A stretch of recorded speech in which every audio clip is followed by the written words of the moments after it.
Muy buenas a todos y bienvenidos una semana más a Laboras Hub. Al habla Miquel. Hoy me acompaña, como de costumbre, Gaisca Larrauri. Gaisca, ¿qué tal? Arrasaleón, Miquel, ¿qué tal? Arrasaleón, Gaisca. Bueno, hoy tenemos el placer, el gustazo de contar con Pello Errasti Iñarra. Fue recomendación directa de Joseba Diala Preto, cuya charla también podéis encontrar en el canal. Bueno, echamos un ojo al perfil y dijimos, hay que traer a Pello. Pello es director de calidad en Ulma Advanced Sports Solutions, ¿vale? Ulma es una empresa vasca situada en Oñati, con fuerte presencia internacional, que suma más de medio siglo de experiencia en la fabricación de bridas y componentes forjados de alta especificación. Pasaremos después a hablar sobre Ulma. Bienvenido a Laboras, Pello. ¿Qué tal? Oscar Casco, muy bien. Gracias por invitarme y a Joseba por recomendarme. No sé, creo que puede ser una charla interesante, pero bueno, a ver si os puedo aportar un poco de mi experiencia y os puedo ayudar en algo. Segurísimo, segurísimo, no tenemos ninguna duda. Venga, pues nada, vamos con ello y vamos a empezar ya con la charla. Nosotros empezamos siempre, Pello, con una pregunta que solemos llamar de cota cero. Es una pregunta a nivel puramente personal, antes de entrar con lo que es la carrera laboral en sí y ese camino que has recorrido. Y es una pregunta muy sencilla, es ¿quién es Pello? Bueno, ¿quién es Pello? Esa pregunta suele ser un poco complicada de responder desde uno mismo. Pero bueno, Pello es un tío normal, con una vida normal dentro de lo que, digamos, ortodoxamente se llama normal, pero ya no sabemos lo que es normal y lo que no es normal, ¿no? Haciendo cosas normales con gente extraordinaria alrededor. Quiero decir, vivo en un pueblo pequeño de 2.000 habitantes, que es ideal para que crezcan los enanos, que aquí viven libres. Y por otro lado, me encanta viajar, hacer deporte y lo que puedo. Entonces, esa es mi normalidad, ¿no? Poco más. Pues Pello, ¿no? Solemos comenzar, ¿no? Ya sabemos que eres actualmente director general de Ulma Advanced Work Solutions, pero antes de eso, ¿no? Queremos ir un poco a los orígenes, ¿no? De cuando tomaste esas primeras decisiones. A ver si tuviste claro, ¿no? A la hora de cursar esa ingeniería técnica eléctrica electrónica, ¿no? Uh-huh. ¿Y qué te hizo, Bueno, ¿no? Tomar esa decisión? Tomas esa decisión con 14 años. Las hormonas, bueno, ya empiezan a hacer ruido, ¿no? Tener claro que iba a ser ingeniero no lo tenía. La primera decisión con 14 años que tomas, yo hice formación profesional antes que BUP y CO para ir luego a la universidad. Entonces, ahí fue mi primera decisión a la hora de qué hago, ¿no? ¿Por dónde me decanto? Entonces, la parte técnica siempre me ha gustado. Siempre he sido un salsero, desmontado creo que todos los aparatos de casa y volver a montarlos también, algunos mejor que otros. Y desde pequeño siempre he tenido esa inquietud, ¿no? De ver cuáles son las tripas de las cosas, ¿no? Entonces, desde ahí, la parte técnica sí que ha sido una parte de mi vida.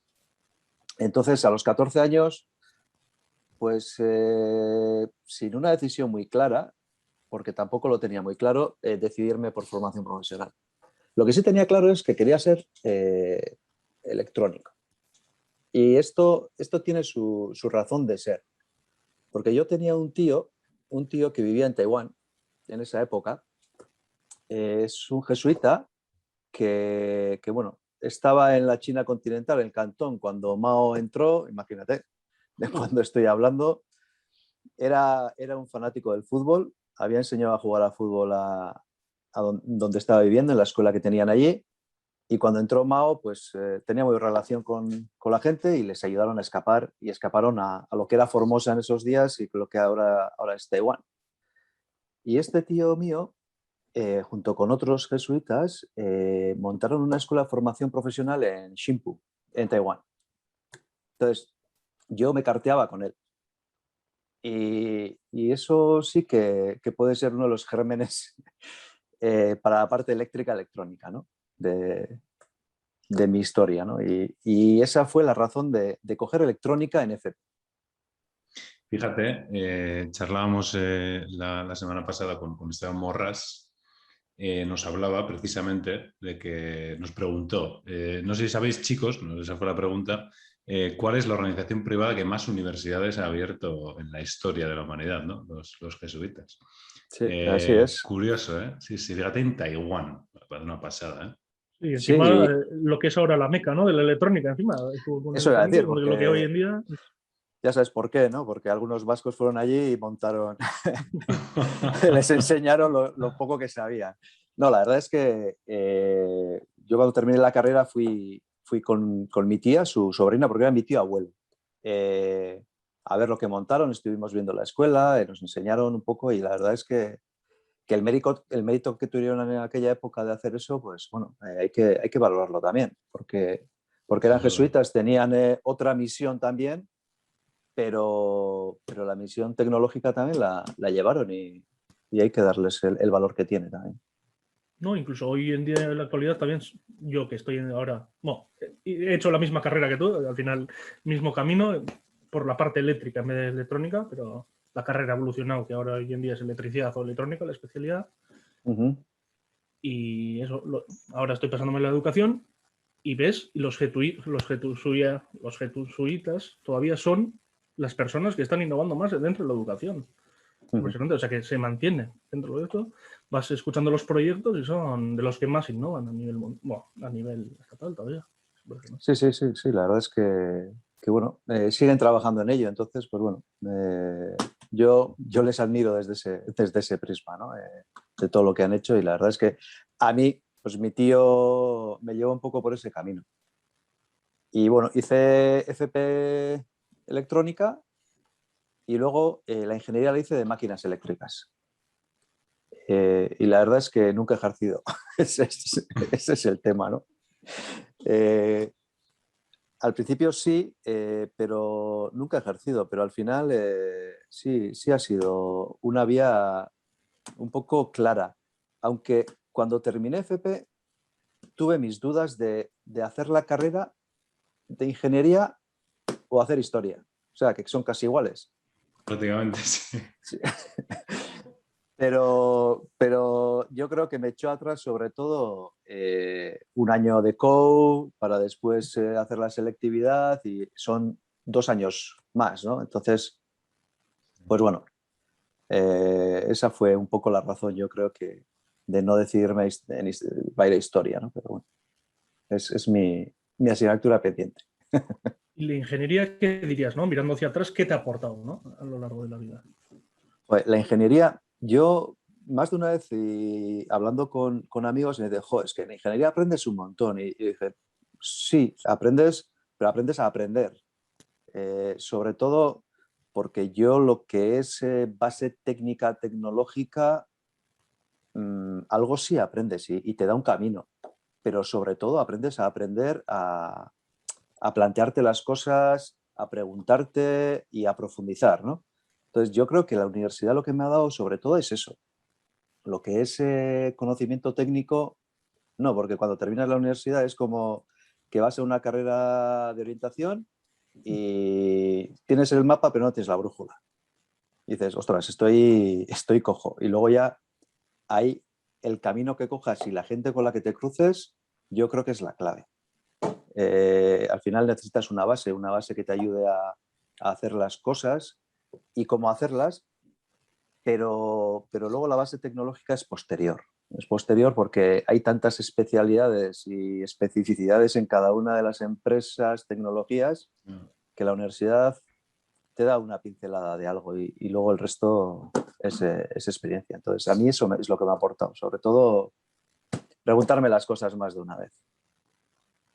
Es interesante, Pello, porque nosotros, bueno, yo particularmente, ¿no? Conozco mucha gente que cursa de ingenierías, hablando en este caso en el País Vasco, y es curioso que la reflexión es siempre parecida. Más allá del conocimiento técnico, es, digamos, esa caña, ¿no? Que se mete, y digamos, esas tablas, ¿no? Con las que uno sale de la carrera. En este caso hablas de aprender a cuestionarse cosas, aprender a aprender, incluso esa capacidad también de sacrificio, ¿no? y de trabajar fuerte, ¿no? me resulta interesantísimo, ¿no? Que una carrera tan técnica como una ingeniería pueda aportar algo que a priori entiendo que no está diseñada para aportar, ¿no? Que no dejan de ser valores o si queremos decir, bueno, pues aprendizajes más allá de lo técnico, ¿no? Sí, es así. Al final, la parte de valores, en- en- yo creo que en la actualidad se meten más horas a nivel de valores. Cuando cursé yo la carrera, no había, no nos metíamos mucho en valores. Había alguna asignatura o algún profesor que entraba un poco en otro tipo de valores, pero era meternos técnica por la vena, pero al final lo que te hacían era entrenar. Era hacer cuerpo, hacer kilómetros y era entrenar, entrenamiento, entrenamiento y entrenamiento. Yo eso es lo que he sentido después. Pero después, muy después, ¿eh? Cuando sales de la carrera crees que te vas a comer el mundo, que lo sabes todo. Sí. Y te das cuenta un poco, cuando tomas un poco de calma en la vida, pues te das cuenta de esas cosas, ¿no? Entonces, yo creo que sí que las carreras técnicas son un poco así. Por lo menos la que yo he cursado. Otros pueden tener otra sensación, pero si me dices que es algo general de la conclusión que saca la mayoría de la gente, pues... Fíjate que una de las anécdotas, Pello, yo siempre he escuchado que, en este caso hablando de industriales en San Mamés concretamente, que se les ficha, las empresas les fichan no por lo que saben, sino por la capacidad de sacrificio que tienen, ¿no? De estar, en fin, ¿no? De meter horas y horas de trabajo. Al final es interesante, ¿no? Porque ya no es simplemente lo que tú hablas, ¿no? No es sencillamente una formación o una instrucción, sino es algo que va más allá, ¿no? De eso. Cursas efectivamente ingeniería y después has formado parte de diferentes proyectos, tales como el A Industrial o CIE Praga. Das tus primeros pasos efectivamente en el AIN Industrial S.A., que es una empresa fabricante de una amplia gama de piezas de corte fino, principalmente para el sector de automoción, empresa en la que pasas además 9 años. ¿Qué te Sí, aportó esa primera experiencia? a mí yo creo que el AI me aportó todo, todo. Al final, cuando empiezas tu andadura profesional, encontrarte con la gente adecuada, yo creo y en la empresa adecuada es muy importante, porque al final vas directo y te lleva en un camino mucho más sencillo, ¿no? Y avanzas mucho más. Y yo creo que por esa parte el AI me aportó todo. La tecnología del AI no es muy conocida.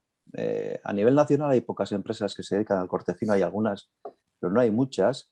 Y es una tecnología de estampación muy peculiar que se inventó en Suiza y la verdad es que había proyectos muy interesantes.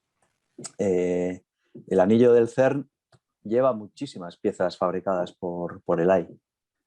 Y uno de mis proyectos así más bonitos en el AI fue hacer una máquina que montaba parte de ese coil del acelerador de partículas del CERN, que al final nos lo compró el CERN, que fue curioso.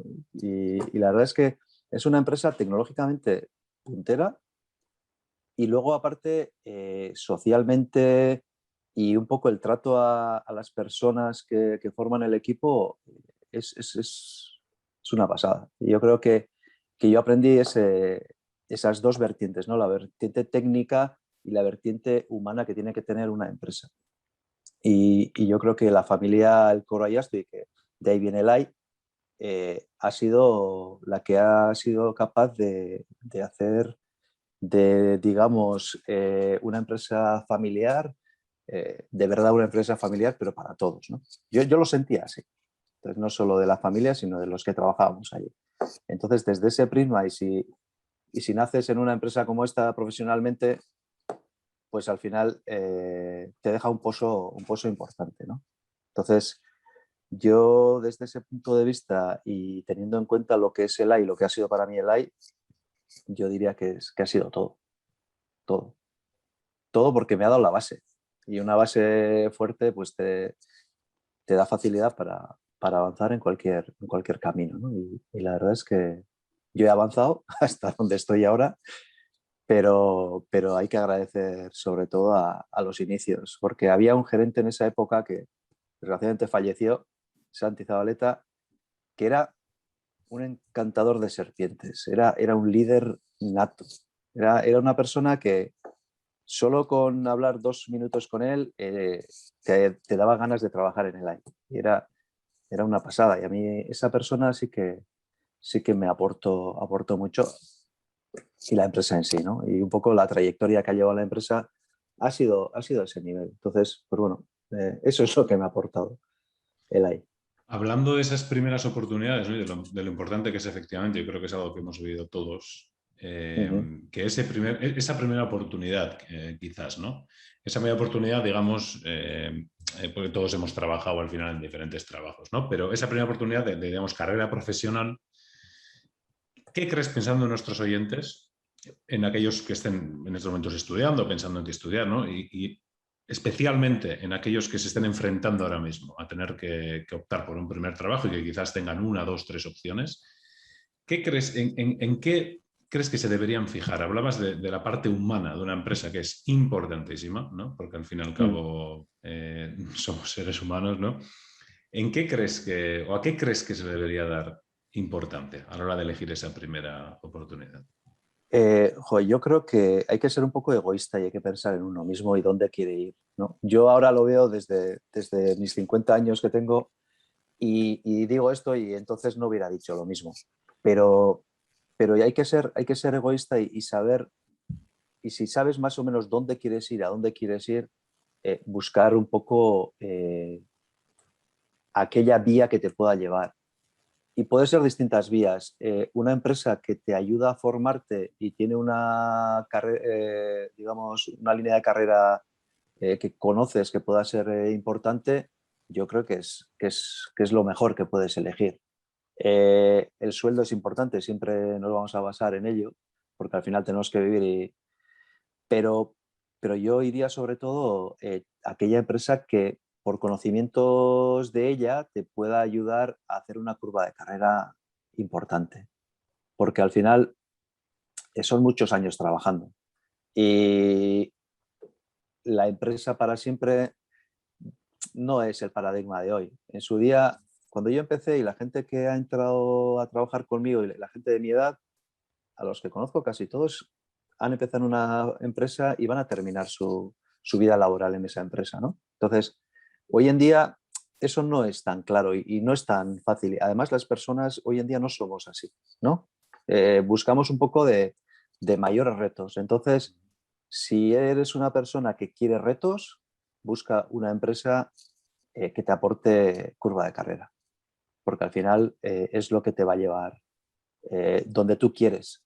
Y si lo que te apetece es hacer algo muy sencillo y muy simple y quedarte en un entorno fácil, pues bueno, la cercanía te va a dar esa facilidad. Entonces, un poco yo buscaría esas dos cosas, ¿no? Pero bueno, siempre partiendo de dónde quiero llegar, ¿no? Sí, Si sí. sabes más o menos, claro, de esas Sí, edades es más complicado. es complicado, ¿no? Es complicado. Es sobre el tema de la vocación, ¿no? De que muchas veces a edades tempranas tenemos que tomar decisiones. Fíjate, yo que estoy en Alemania, es aún más, vamos a decir, agudo, ¿no? O ese problema, alguna vez problema o reto, ¿no? Porque ya desde edades muy tempranas, digamos, dirigen a los alumnos, ¿no? En función de su rendimiento. Pero sí que es verdad, ¿no? Tener, digamos, ese objetivo en mente, a dónde quiero llegar y tomar una decisión en base a eso, ¿no? Sí, sí, joder, mi hijo esta semana me decía que él quiere ser eléctrico también, le decía. En la escuela, estos trabajan por proyectos, es pequeño, tiene 11 años, y me decía, quiero trabajar en el ITER. Y le decía, bueno, entonces tienes que ser físico. No, un poco, y hoy lo tiene claro, mañana querrá ser otra cosa, ¿no? Pero esa clarividencia que tienen a veces los niños es el momento, ¿no? Y cuando estás en una tesitura, si se te pasa por la cabeza algo, aprovecha ese momento. Bueno, pues ahí queda esa reflexión. En 2009, Pello, tomas las riendas, después de 9 años en el AI, tomas las riendas como director general de CIE Praga, que es parte de CIE Automotive. ¿Por qué te decidiste por una aventura profesional en la República Checa? Bueno, por dos cosas. Una, por mis inquietudes. Al final a mí me gusta moverme y en el AI, pues bueno, había ido subiendo, estaba en un punto que que a corto plazo no veía mucho cambio y mi cuerpo me pedía retos, ¿no? Entonces no veía ese tipo de retos dentro del AI. Entonces, uno de mis retos o misiones o visiones era tener una experiencia en el extranjero, ¿no? Entonces decía, joder, ya es el momento, porque si lo hago más tarde, ya no lo hago. Entonces, pues me planteé una experiencia pues, en el extranjero. Cuando tú estás en Alemania, pues, no sé, el país, pues me daba igual, un poco. Al final, no era... me gusta viajar, me gusta conocer culturas nuevas, adentrarme en las culturas, entonces ahí tenía una mente muy, muy abierta en el país. Pues tuve oportunidades China, Chequia y al final opté por Chequia, pero sobre todo por las dos cosas, las inquietudes y también el querer tener esa experiencia. Porque yo siempre he dicho, cuando estudié la carrera, que si haces una carrera, vive fuera de casa. Vete fuera a hacer una carrera. No me refiero a ir a Alemania a hacer la carrera, pero si estás en Bilbo y no vives en Bilbo, estate en un piso y ya da el paso de crecer, ¿no? De otra manera también. Entonces, esto también para mí era otra necesidad de crecer de otra forma también. Y una experiencia en un país con una cultura distinta, pues yo creo que era enriquecedora. Y la verdad es que esa fue la razón del cambio y así me embarqué, iba a decir, pero nos embarcamos porque esto fue muy curioso. En la última entrevista que hice para irme a Chequia, cuando salí de la entrevista, Nerea me dice, pareja, me dice, Pillo, creo que estoy embarazada. Y digo, no me jodas. Justo ahora. Y bueno, el creo era estoy, pero entonces pues era esa situación y cuando me dijeron que sí, dije, ostras, pues mira, me encontréis en esta situación. Me ha pasado eso, esto y necesito centrarme un poco y necesito un poco de tiempo. Me dijeron que ningún problema, que me daban el tiempo que necesitara para pensármelo. Y bueno, nos lo pensamos porque no era pensármelo yo.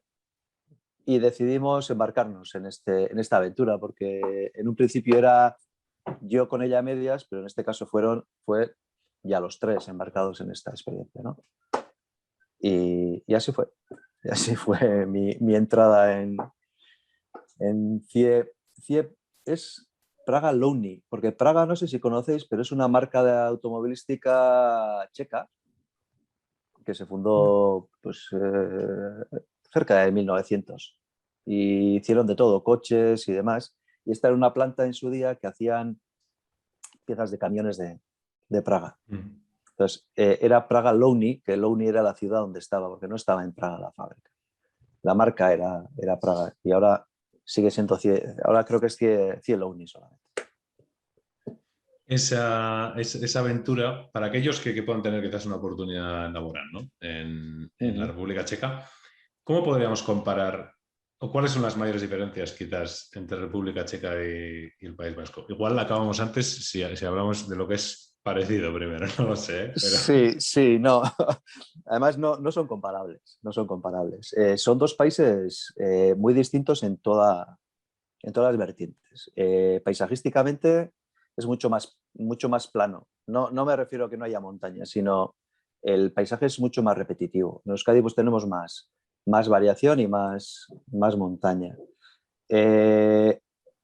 Digamos, culturalmente son muy distintos. Euskadi tiene igual una cultura más antigua, aunque no se vea, y los checos tienen la misma antigüedad, pero monumentalmente es la leche, porque es un país museo casi. Sí, Entre todos los castillos que tiene, las ciudades y pueblos que tiene Praga, que la mayoría habréis estado, es un museo como tal. Entonces, todo el país es así y la verdad es que es una maravilla de país. A mí no me sorprendió porque cuando trabajaba en el AI me movía mucho por Europa y Chequia era uno de los países en los que sí había estado y tampoco me rompió los esquemas, ¿no? Pero sí que es un país que a mí me enganchó. Me enganchó. Bueno, pues ahí queda, ¿eh? Ahí queda. Ese enganche con Chequia, con la República Checa. En 2018 cursas un MBA en Mondragón Universitatea. ¿Por qué decides tomar ese paso y formarte en empresa? Bueno, como os he dicho antes, que yo hice ingeniería eléctrica y no he ejercido nunca, al fin y al cabo toda mi carrera profesional ha ido más enfocada a la gestión, ¿no? Gestión desde equipos en ingeniería en el AI, desarrollar un equipo, llevar un equipo adelante y en CIE llevar toda una planta, ¿no? En todos los aspectos, tanto personas, negociaciones con sindicatos, un poco a otra escala, quitando la parte comercial igual que se llevaba desde centrales, pues toda la gestión global de la empresa, ¿no? Entonces, aun teniendo ella una visión bastante amplia de lo que es la empresa y cómo funciona una empresa, y tenía la duda de hacer dos cosas. Una, bueno, la razón es por mi inquietud, la misma que me llevó a Chequia, siempre me gusta estar activo y estar moviéndome, ¿no? Pero estuve pensando entre dos cosas. Una, o hago algo totalmente distinto, me formo en otra cosa que no he tocado, o refuerzo un poco toda esa experiencia que he cogido con, digamos, con un lustre un poco más profesional y un poco con más calma, ¿no? Quiero decir, más calma a la hora de no ser trabajando, haciendo prueba-error, un poco que alguien desde fuera te explique, tengas gente que te pueda guiar. Y bueno, al final decidí que no estaba en edad de romper moldes y me fui un poco, me fui más por la vía de, digamos, de afianzar un poco mis conocimientos Sí. y mi trayectoria, ¿no? Y esa fue la razón que me llevó a cursar el MBA. ¿Qué importancia crees que ha tenido, Pello, en tu desarrollo profesional posterior, precisamente el quizás afianzar o consolidar, ¿no?, esos conocimientos que ya habías adquirido, pero que quizás el máster te permitió, bueno, sí, ¿no?, pues asentarlos, ¿no? ¿Qué importancia crees que ha tenido? A ver, yo creo que tiene una importancia relativa. ¿Por qué? Porque bueno, he seguido haciendo lo mismo, ¿no? Y en ese sentido me ha dado, digamos, otra visión de lo que estoy haciendo, ¿no? Desde ese punto de vista sí que me ha ayudado. Hay muchas cosas que no he podido desarrollar y sí me quedan en el tintero, que todavía tengo que trabajar en ello, pero es un paso más y es un conocimiento que te da puertas. Sobre todo, yo lo que más agradecí fue la diversidad de experiencias, porque al fin y al cabo yo lo que he hecho sobre todo es industria, industria, industria, industria, ¿no? Entonces, la perspectiva de industria la puedo tener bastante clara, pero el mundo no es solo industria, ¿no? Tanto en los ponentes como en el equipo, que al final somos un equipo, todos los que hemos hecho el máster juntos, veníamos de sectores diversos, ¿no? Desde Cloud, que venía de SGR, que gestionan centros de residencias de ancianos, a Orclis, a Industrias, y luego Euskaltel, que tuvimos un poco todo tipo de experiencias, dentro y fuera, ¿no? Tanto desde los ponentes como, Sí. como todos los alumnos Porque al fin y al cabo, los alumnos todos son profesionales. No hay alumnos que no estén trabajando, ¿no? Entonces, todos vienen o vamos con una base y eso aporta un montón. Aporta un montón.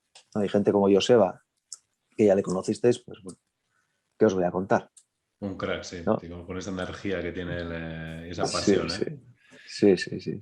¿Crees que hay algún momento concreto? Porque efectivamente estamos hablando de un MBA, ¿no? Hoy en día el término MBA quizás no voy a decir que se haya corrompido, no es la palabra, ¿no? Pero quizás sí que se ha desvirtuado un poquito, ¿no? Porque hoy en día hay incluso personas que nada más acabar los estudios que usan un MBA. El MBA originalmente está concebido para profesionales que quieren poder precisamente hacer lo que hiciste tú, ¿no? Es después de años de carrera afianzar ese conocimiento o conseguir quizás ese cariz o ese barniz propio de empresa, ¿no? Viniendo de otras especialidades. ¿Crees que hay algún momento, pensando una vez más en aquellos de nuestros oyentes que sean profesionales y que estén pensando, ¿crees que hay algún momento concreto, correcto, o es el propio cuerpo el que te lo pide? Joder, yo creo que es un poco fuerte que yo pueda decir qué sería lo correcto. No sé, tengo mi opinión, ¿no? Y creo que cualquier momento para hacer una MBA es bueno. Quiero decir, si yo termino una carrera y me apetece formarme en empresa, pues bueno, y yo creo que es un momento que te puede aportar. Te puede aportar, digamos, en amplitud de miras. Entonces, para poder elegir una curva de carrera te puede ayudar. Para ejercer igual no te va a ayudar tanto, pero para elegir una curva de carrera y tener más claro cuál va a ser tu vía, yo creo que te puede ayudar y te puede aportar bastante. Un profesional que se mete en un MBA, pues bueno, le va a aportar un poco yo lo que he vivido, ¿no? Y lo que me ha aportado a mí. Es una visión más general, más pausada digamos, de la gestión de una empresa, ¿no? Y la gestión de una empresa en todos los ámbitos y sobre todo en personas, ¿no? Formarte en personas, porque una carrera no te formas en personas, no te formas en gestión de personas, gestión de conflictos, que yo creo que es una de las facetas que en ingeniería se queda corta, ¿no? Mucha técnica, pero al fin y al cabo, si vamos a trabajar con personas, tenemos que aprender a tratar con personas. Y eso no se aprende. En ingenierías hay otras carreras que sí que trabajan esos aspectos más, ¿no? Pero en ingeniería no se aprende y al final hay muchos ingenieros y estamos muchos ingenieros gestionando personas y con mucho riesgo. Sí. Puede ser Mucho que también por riesgo. eso Mondragón Universitat te esté metiendo también los PBLs y demás igual en ingeniería. Sí. Yo creo que es clave. Es claro que Mondragón sí ha visto esto y yo no sé otras universidades si lo están haciendo o no, pero Mondragón ha visto esto y una parte importante del MBA de Mondragón y Cámara que cursé yo tiene bastante peso en personas. 2 estancias de fin de semana dedicadas a esto. Entonces, sí que es importante y yo creo que cada vez más en las escuelas pedagógicamente también se trabaja más este aspecto, ¿no? Las relaciones, que antes no las trabajábamos. Hablando de relaciones, o bueno, de ese componente personal, ¿no? O humano, ¿no? De cualquier empresa.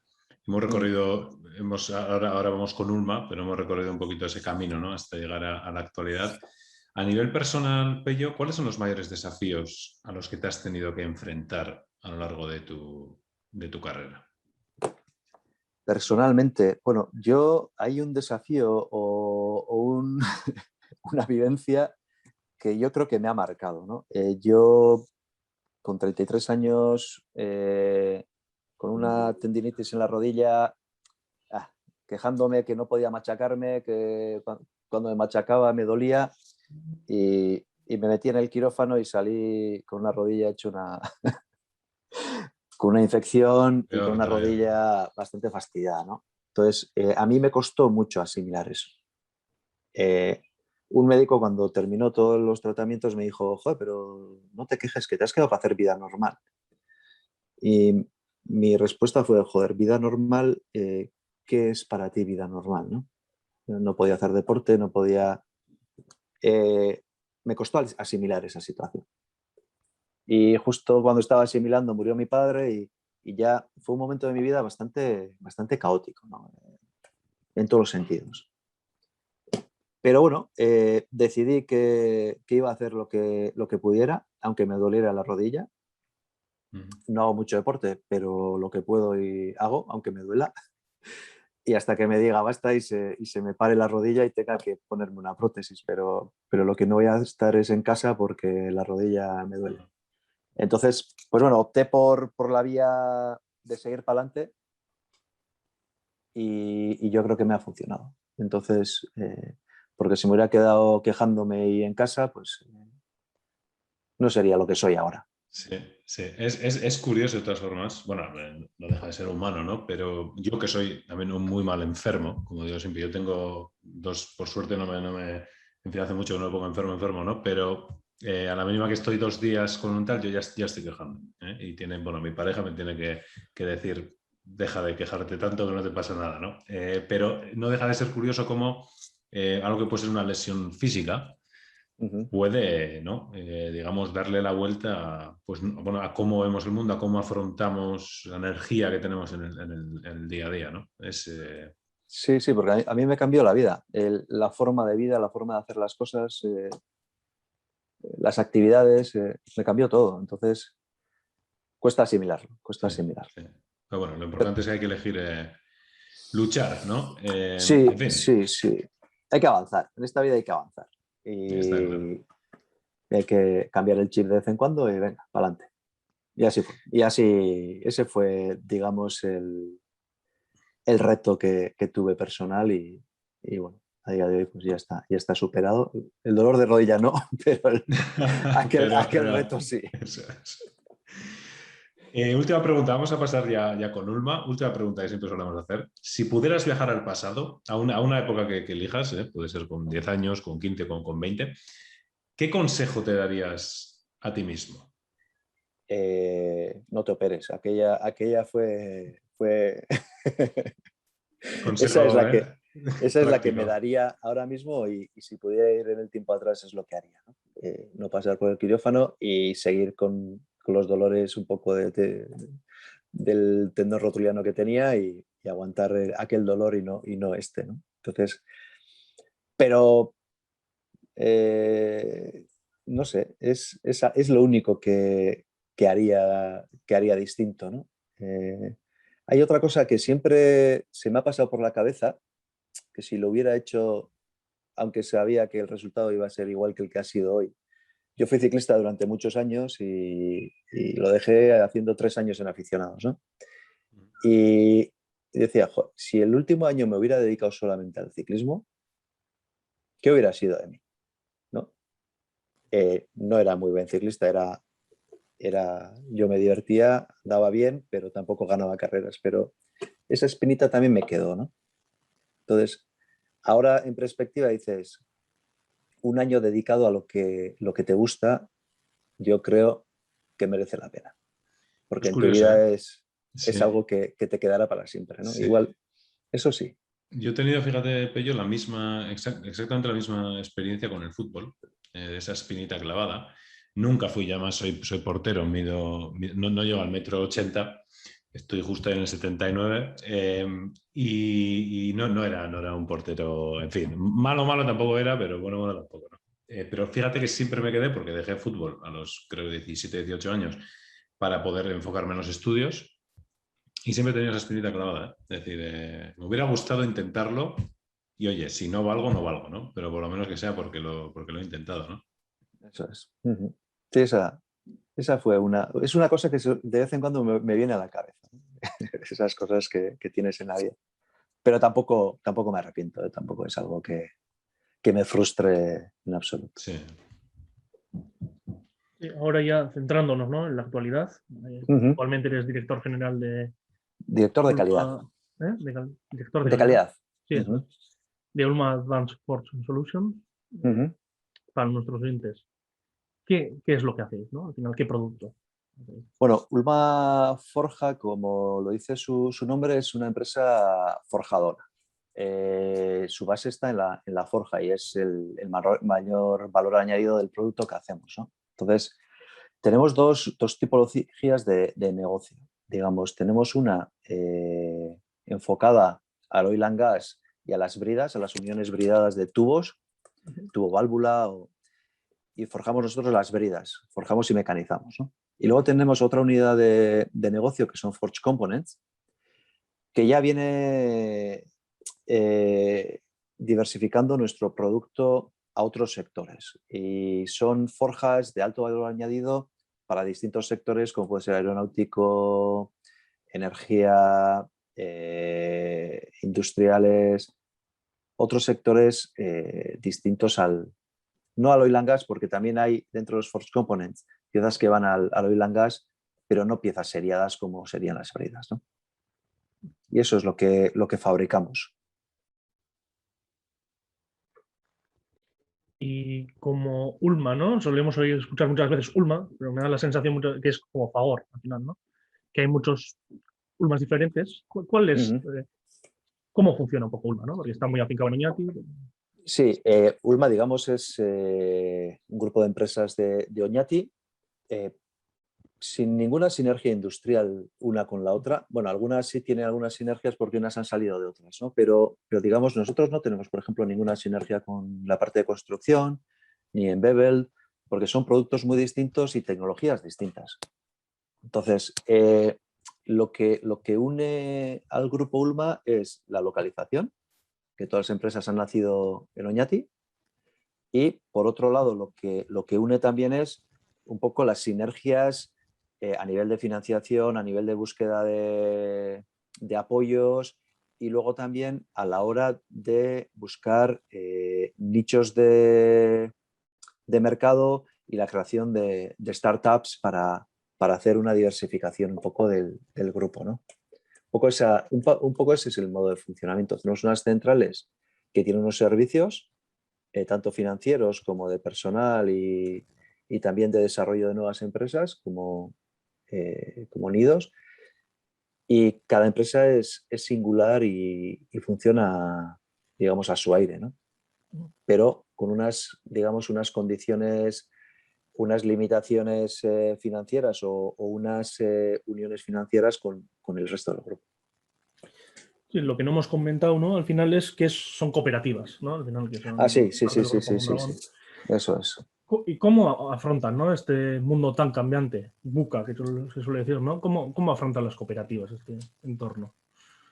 Bueno, las cooperativas tienen un reto delante, porque al fin y al cabo el modelo cooperativo también tiene que evolucionar, ¿no? Entonces, el reto está en la evolución también de las personas, no solo en los negocios. Digamos que los negocios pueden tener más salud que la forma de la gestión de los negocios como tal, ¿no? Entonces, a nivel, digamos, empresa, negocio, se trabaja muy bien en las cooperativas. Lo que hay que trabajar un poco más es la parte de personas y la parte de gestión de personas, ¿no? Un poco, aunque parezca una paradoja, no me refiero a cuidar a la persona, sino más a la forma de entender el negocio de las personas, ¿no? ¿Y hacia dónde crees que vais, ¿no? Como Ulma Forja. Como Ulma Forja, ahora Porque mismo nos has estamos... comentado, ¿no? Que tenéis el negocio de oil and gas, que tiene mucha fuerza hoy en día, pero que estáis diversificando, ¿no? Un poquito. Sí, bueno, Ulma Forja, digamos, es una empresa que lleva pues desde el 62 forjando, ¿no? Y en el oil and gas desde los 70 más o menos, ¿no? Entonces ha tenido una evolución muy positiva y no tiene nada que ver la Ulma Forja del 2000 con la Ulma Forja del 2020 y no tendrá nada que ver con la de 2030 a 35. ¿Por qué? Porque el mundo es cambiante y en ese sentido, un poco respondiendo a tu pregunta, estamos inmersos ahora, bueno, acabamos de terminar un plan estratégico a corto, medio y largo plazo y un poco hoy en día no está clara cuál va a ser la tecnología vencedora en energía. Y ese es un paradigma que tenemos sobre todo todas las empresas que nos dedicamos al sector energético, ¿no? Porque toda la parte de bridas va al sector energético. Entonces, lo que sí está claro es que el oil and gas va a tender a desaparecer difícilmente porque al fin y al cabo será una energía que se utilizará, pero se va a reducir mucho en el futuro. La curva de reducción no sabemos cuál va a ser. Podemos imaginarnos, tenemos distintos escenarios, pero esta situación de COVID ha traído una aceleración en la parte de transición energética. Sí. Si vamos a seguir con ese ritmo no sabemos, ¿no? Entonces, dentro de esa transición, el oil va a morir antes que el gas. Pero estamos hablando de aquí a 15, 20 años, ¿no? No estamos hablando de aquí a 5 años. Entonces, tenemos que hacer una evolución un poco pausada, pero con las miras un poco en la diversificación y en la tecnología vencedora. Porque hoy se habla mucho del hidrógeno. Antes os he comentado el ITER, que mi hijo quiere trabajar en el ITER. Eso es por deformación profesional mía, porque le hablo de estas cosas. Porque yo soy un fiel creyente de la fusión, que se va a conseguir, pues bueno, contener tanta energía, porque al final el único problema es ser capaces de contener esa energía. Sería maravilloso, poder, lo hablábamos el otro día, en fin, fuera de cámara, ¿no? Cuando preparamos las charlas, sería maravilloso poder ver eso en funcionamiento, ¿eh? Sí, yo creo que estamos cerca, ¿eh? Estamos cerca, porque hoy en día el ITER se está montando en Francia. Creo que las primeras pruebas se hacen en el 2025, pero se espera que pueda estar en marcha, si todo funciona bien, en el 2035. Pero en paralelo, en Inglaterra, en Rusia, están montando Tomahawks, contenedores de energía magnéticos, y la verdad es que tiene muy buena pinta. ¿Nos quieres, igual, Pello, esto ya salirnos un poco del guión, pero es que a mí, bueno, es un tema que además nos encanta. ¿Puedes explicar brevemente en qué consiste la energía de fusión en comparación con la de fisión? La de fisión es, bueno, lo que entendemos por energía nuclear, ¿no? De toda la vida. La fusión es, no sé si lo contrario técnicamente, pero bueno, es no separar los átomos, sino generar una pequeña estrella, ¿no? Un pequeño sol, ¿no? Explícanos un Eso poco. es, eso es. Al final es, digamos, casi lo mismo, ¿no? Al fin y al cabo, el mc al cuadrado famoso de Einstein, que fue el padre de todo esto, al final es la variación de la masa, es la que te da la energía, ¿no? Entonces, la variación la puedes hacer añadiendo masa o quitando masa, ¿vale? Entonces, dependiendo del elemento que utilices, si le quitas una masa al uranio, pues entonces lo que consigues es energía. En este caso, se pueden utilizar distintos elementos, y ahora creo que andan con el deuterio y andan con algunos elementos que son afines al hidrógeno, que es añadirle, ¿no? Al añadir, creas mucha mayor energía que la de fisión, ¿no? Entonces, en este caso, al hacer una variación de masa en positivo, la energía que consigues es más o menos la energía que tienes en el Sol. Entonces, ¿cuál es el problema? El problema es contener toda esa energía. Y hoy en día lo que se está haciendo es, o lo que se está desarrollando en el ITER, y se consiguió, digamos, obtener esa energía y mantenerla en Rusia por primera vez, siendo la energía conseguida positiva, y es hacer un anillo de plasma, y con unos imanes increíbles lo mantienen en el aire como si fuera un anillo, un donus de plasma. Entonces, esa energía, lo que están construyendo ahora mismo son esos contenedores de energía. Entonces, lo que hacen es eso, y ese es el trabajo que están haciendo. Tampoco soy un experto, me Bueno, gusta... aquí ninguno de nosotros somos apasionados, sobre todo Gaisca, que es un grandísimo apasionado de la ciencia y sobre todo la tecnología, pero lo hablamos precisamente el otro día, ¿no? Sí, algún día yo creo que Gaisca, tú eres un poquito más pesimista en cuanto a cuándo podemos verlo. Yo creo que tardaremos todavía unas décadas. Yo personalmente creo, porque así todo, pues eso, lo que has dicho. Por ejemplo, una noticia de esta semana, leí el titular, ¿eh? Jeff Bezos, uno de los proyectos de Inglaterra que va a meter dinero. Sí. Y ya sabemos, cuando estos meten dinero, todo se acelera. Pero así todo, yo creo que 2, 3 décadas todavía nos faltan. Todavía.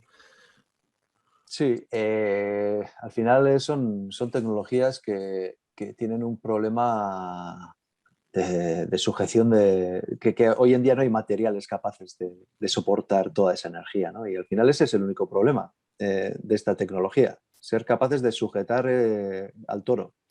Ese es en general, los materiales, es en general, yo se lo he oído alguna vez a más de un ingeniero, es el verdadero reto del avance tecnológico, ¿no? Es decir, el descubrimiento o creación de nuevos materiales, ¿no? Porque a nivel científico se pueden hacer muchas cosas, digamos, pero no existen los materiales que permitan, como en este caso, ¿no?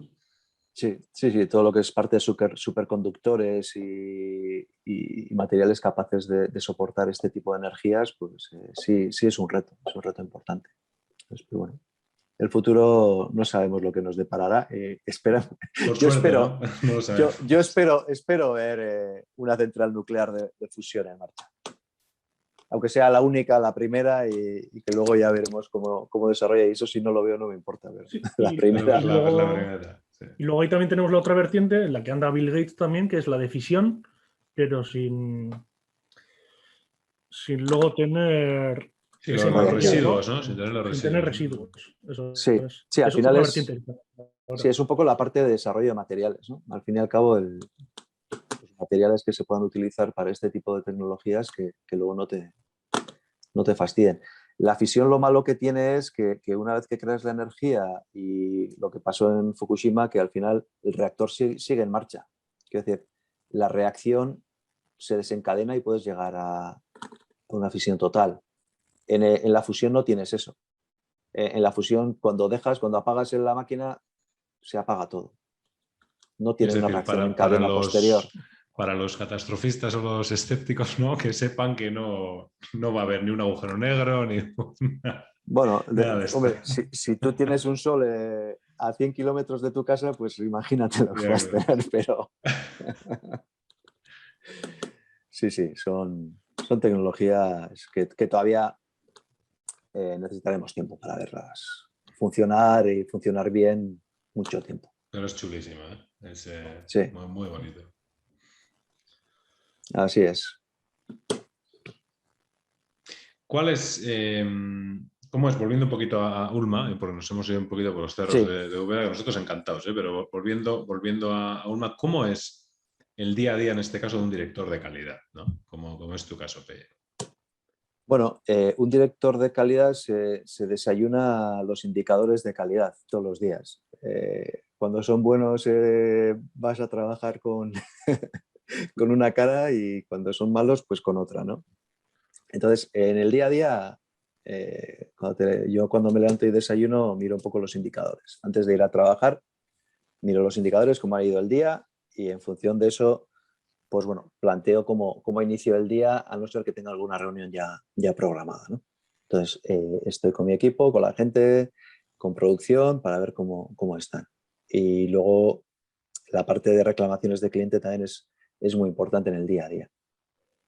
Entonces, un día normal empieza así, y luego ya me junto con toda la gente del equipo para ver cuáles son las necesidades de cada uno, ¿no?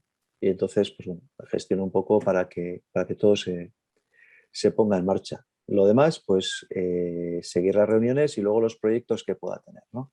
Ando en un proyecto para mí súper interesante, porque yo soy un director de calidad un poco atípico, ¿no?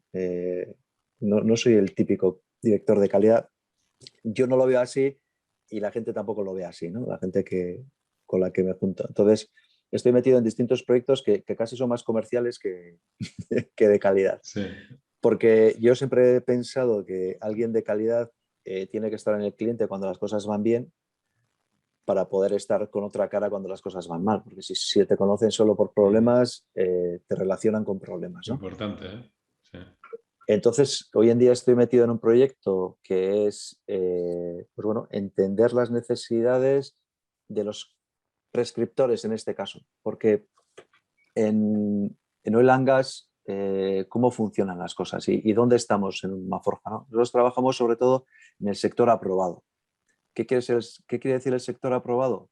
Que al fin y al cabo un end user, como puede ser Aramco, Shell, Exxon, Phillips 66, cualquiera de estos, te tiene que aprobar a ti, ¿no? para que puedas estar en su lista de proveedores homologados. Entonces, eso es una clave en el oil and gas, ¿no?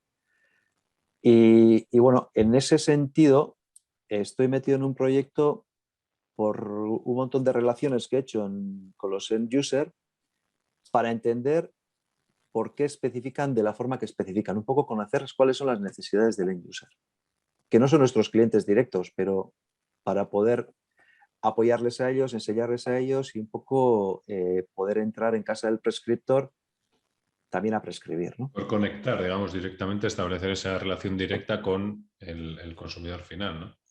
Sí, aparte de eso, darle un soporte, ¿no? Quiero decir, en automoción se lleva mucho en la parte de diseño, estar en casa del Tier 1, Tier 2 o el OEM, pero aquí en el oil and gas no es algo muy normal, ¿no? Y lo que queremos buscar nosotros es también que nos consideren como partners a la hora de especificar y de las dudas que les puedan surgir técnicas en las uniones bridadas, ¿no? Entonces, pues bueno, estoy intentando hacer ese camino. Y bueno, ya Shell ya se ha montado al carro, Repsol también. Bueno, ya vamos haciendo un poco Bueno, eso ese es bueno, camino. ¿eh? Eso es bueno. Sí, sí, es bonito, es bonito. Es otro tipo de reto fuera del día a día, que es parte del plan estratégico. Es una de las patas que tenemos, el más allá del precio, ¿no? Porque las bridas como tal son un commodity. Son arandelas que van soldadas a un tubo y que se ata con una válvula. Y digamos, son de catálogo. Hay normas americanas que te dicen la medida que tiene que tener, el material que tienes que utilizar o las características mecánicas que tienes que cumplir, ¿no? Y eso así, visto así, dices, pues, eso lo puede hacer cualquiera, ¿no? Pero ese es, digamos, el valor de Ulma Forja, ¿no? No ser cualquiera, ¿no? Estar en otra posición. Y ahí está mi día a día. Seguir los indicadores y trabajar con el equipo y por otro lado estar conociendo un poco al cliente. Pello, me surge una duda, ¿no? Sí. Solemos oír que son muy exigentes, por ejemplo, automoción, pero el sector oil and gas, ¿cómo de exigentes? Porque tiene que ser unas exigencias brutales, ¿no? Pues Comparado con automoción o aeronáutica, que son muy... sí, a ver, aeronáutica es un extremo, es una pasada. Nosotros vendemos solo un artículo en aeronáutica y al fin y al cabo para homologar una pieza en aeronáutica necesitas años. Automoción, Por motivos obvios, entiendo, ¿no? Pero porque, bueno, al final sí, estamos sí, hablando de... lógicamente, Claro. lógicamente. Pero al fin y al cabo también van despacio. Es, es como un funcionariado que trabaja con pies de plomo. Y lo entiendo también, porque al fin y al cabo, como tú has dicho, es obvio que la seguridad en ese sentido es lo primero. Automoción también, lo que te exige un poco es, sobre todo, tus sistemas de gestión que estén muy bien atados y muy bien engrasados, ¿no? Sobre todo a la hora de verificar todo, analizarlo, capacidades de procesos y demás. Y el oil and gas es como para andar por casa. No tiene nada que ver con todo eso. Es decir, si tú tienes la ISO 9001, puedes ser fabricante. Pero bueno, no es así exactamente, ¿no? Al fin y al cabo, digamos, hay distintos end users. Si vas a los end users de Middle East, no se fían de nadie. No, ¿eh? No. A estos yo creo que se la han metido muchas veces Ah. y entonces el nivel de especificación, digamos, a nivel de especificación de calidad de producto es la misma. Pero a nivel de controles, a nivel de inspecciones, porque te viene el cliente a casa, te mira cómo fabricas, en ese sentido tienen muchas exigencias. Lo que es la calidad de producto puede ser la misma que la de Exxon, pero Exxon no te viene a casa. Exxon se fía de ti porque te ha homologado y la compra en la estantería de un distribuidor. Entonces, funciona es muy variable, ¿no? Dependiendo del end user. Por ejemplo, Shell es algo intermedio, porque Exxon especifica normas estándares y Shell lo que hace es amendments a las normas, digamos, estándares, y te especifica sobre aquello. Pero el nivel de control en tu fábrica es menor porque se fía de ti, porque te ha homologado. El otro te homologa, te audita todos los años, te viene, te va. Es muy variable. Es muy variable. Y cada end user es distinto. Y los de Middle East, sobre todo, son en ese sentido muy exigentes. Muy exigentes. Entonces, para hacer un mismo producto, de un mismo acero, de un mismo proceso, a un americano le cuesta 100 euros y a uno de Saudi le cuesta 120 euros. De costo, ¿eh? Sí. Entonces, y a nosotros nos ha costado lo mismo hacer la brida. Pero como han venido 5 inspectores a ver cómo hacemos la brida, pues les tiene que pagar también los inspectores. Entonces, no hay... Los gajes, ¿no? Los gajes del oficio, Pello. Eso es. Entonces, no hay tanto, digamos, nivel de exigencia a nivel de calidad. Porque también es un producto con tolerancias amplias. Yo en automoción, si estoy haciendo un ajuste con 3 centésimas, aquí tengo milímetros de tolerancia. Entonces, conseguir características mecánicas en forja, digamos, es la parte importante. Conocimiento de acero, forja y tratamiento térmico. Y luego la parte de mecanizado no es tan clave. Aunque, claro, tiene que ir bien, pero no es tan clave.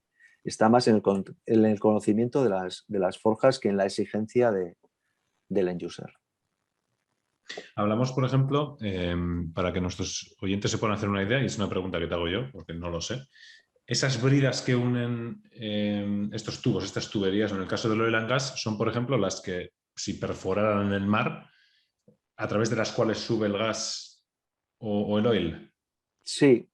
A ver, el oil and gas se divide en tres áreas de trabajo, ¿no? Que es el upstream, midstream y downstream, ¿vale? Y también hay diferentes exigencias en cada una de ellas, ¿vale? Entonces, upstream sería la extracción, que puede ser en tierra o offshore, y ahí las exigencias son mayores, porque al fin y al cabo estás en una zona de riesgo, y si es, pero sobre todo los materiales que se usan son distintos y las normas que aplican también son distintas. Entiendo que más severas, ¿no? Sí, más estrictas, ¿no? y mucho más resistentes a la corrosión y demás. Luego estaría la de midstream, que sería todo lo que es transporte, todos los pipelines y demás. Aquí las exigencias son también importantes porque la presión en la que trabajan son altas, entonces necesitan características mecánicas altas. Y luego están en downstream distribución, estaría distribución, refinerías y demás, que bueno, depende de la refinería, pues tendría sus tecnologías, ¿no? Entonces, en ese sentido, tenemos tres vertientes y cada una de ellas es distinta, ¿no? Entonces, bueno, las aplicaciones a cada una especifican distinto. Entonces, pues bueno, no podemos hacer lo mismo el uno para el otro. Y la verdad es que me has preguntado una cosa y te he respondido a otra. No, es precisamente porque, fíjate, yo cuando oí o cuando leí por primera vez el término brida, claro, yo creo que para el común de los mortales, una Una brida brida es de una plástico. historia de plástico que pones ahí, y yo le pregunté a Gaisca, porque Gaisca sabe mucho más que yo, le pregunté, ¿pero qué es exactamente una brida, ¿no? Necesitas una forja, y claro, son precisamente esas, como de la forma para unir dos tubos, ¿no? O dos, Eso es. en fin, ¿no? Sí. Pues bueno, ahí queda. Podríamos estar hablando durante horas sobre todo el tema de la fisión nuclear, etcétera, el hidrógeno, que nos ha interesado muchísimo, así que a lo mejor tenemos ideas de montar alguna mesa redonda, así que seguro que estamos en contacto, Pello. Pero vamos a ir con el cierre y con las dos preguntas habituales. La primera, recomiéndanos una persona a la que entrevistar.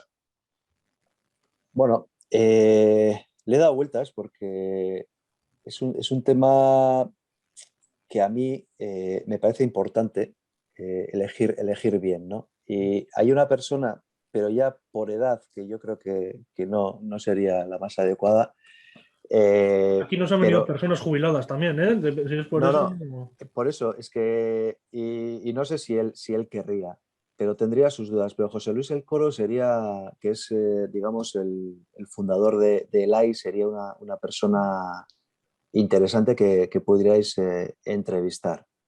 Y si os fallara este José Luis, hay una persona también que yo creo que es interesante, es una persona que trabajó conmigo en Ulma Forja y que ahora ha emprendido su propio negocio de asesoría en ventas, que es Romo Arteche. Entonces, yo os doy dos nombres.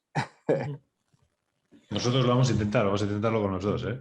No te quepa y, la menor duda. y yo creo que los dos pueden aportar desde un prisma muy distinto, ¿no?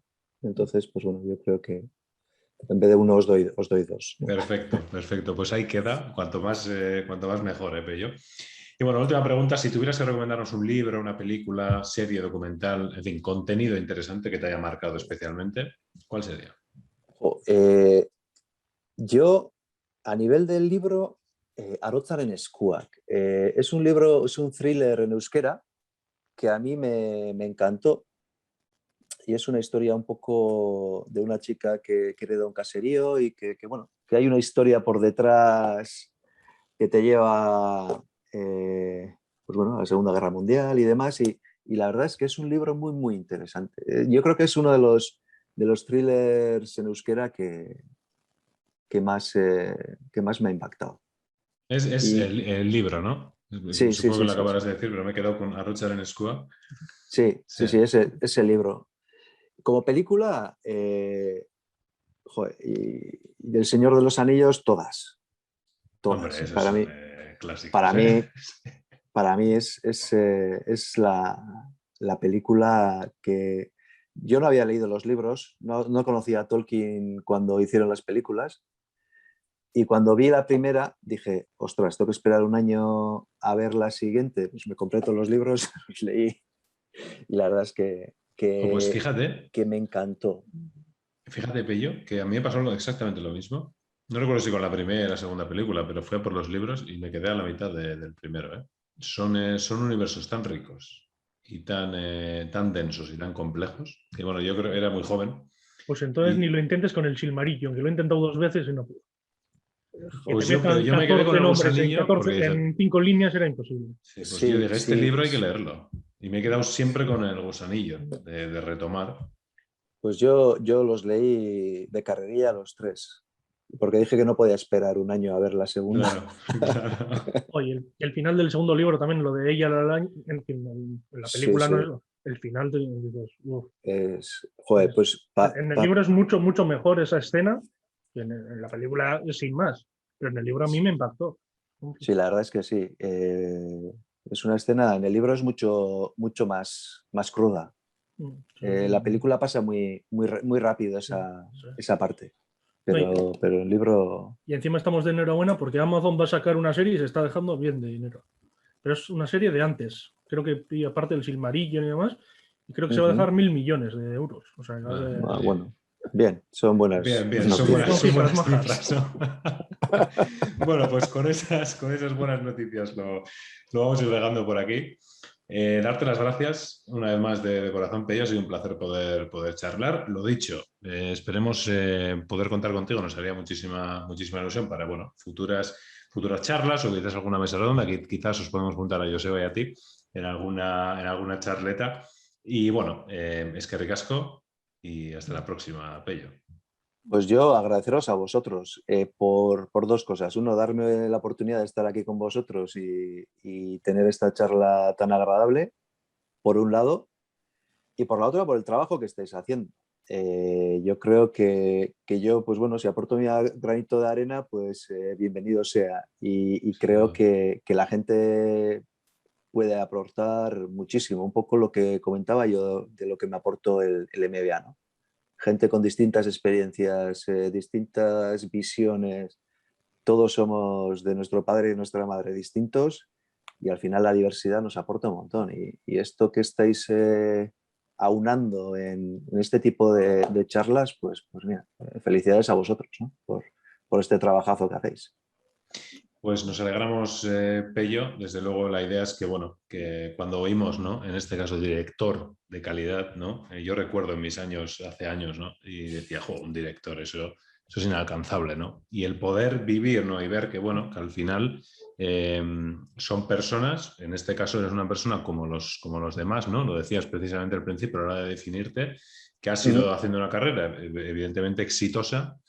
Pero es importante, ¿no? Tener esos referentes, ¿no? Y ver que están aquí. Además, digo aquí, yo estoy en Alemania, pero en Oñati, ¿no? Que no hace falta irse en fin, no hace falta irse a Nueva York o a Silicon Valley, que tenemos gente en casa, ¿no? Así que con eso nos quedamos y bueno, hasta la próxima, Pello. Que recasco. Pues para cuando queráis y lo que necesitéis. Venga, dos seguí. Igualmente. Agur. Agur.